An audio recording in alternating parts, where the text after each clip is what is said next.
ఒక పని చేయి, నేను సలహా చెప్తున్నాను, ఒక పని చేయి, సుగ్రీవుణ్ణి యువరాజుగా పట్టాభిషిక్తుణ్ణి చెయ్యి. దాంతో ఈ రామలక్ష్మణులతో నీకు స్నేహము కుదురుతుంది.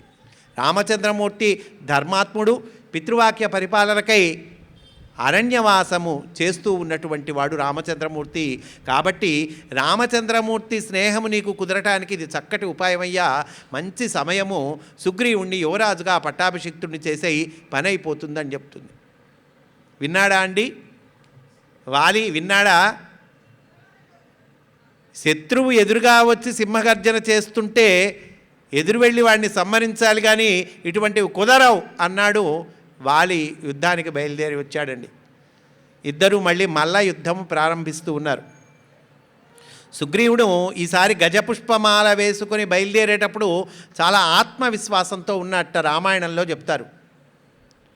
మొదటిసారి వెళ్ళాడు, రెండోసారి ఈ గజపుష్పమాల ధరించి వచ్చేటప్పుడు ఆత్మబలంతో ఉన్నాడు, ఆత్మవిశ్వాసంతో ఉన్నాడు, హుందాగా ఉన్నాడు. ఏమిటండి తేడా అంటే, ఈ గజపుష్పమాల ద్వారా భగవంతుడు నన్ను ఆవేశించి ఉన్నాడు అనేటువంటి నమ్మకము కలిగి ఉన్నాడు. బాగానే చేశాడు మొదట్లో యుద్ధం. తర్వాత మళ్ళీ ఈ వాలి బలం పెరుగుతూ ఉంది, సుగ్రీవుడి బలం క్షీణిస్తూ ఉంది. వాలి పిడికెట పోటులకి భరించలేకపోతూ ఉన్నాడు. మళ్ళీ ఆ చెట్టు ఎక్కడ ఉంది, ఆ చెట్టు చాటున రామచంద్రమూర్తి ఎక్కడ ఉన్నాడు అని మళ్ళీ మాటిమాటికి ఆ చెట్టు వైపు చూస్తూ ఉన్నట్టండి.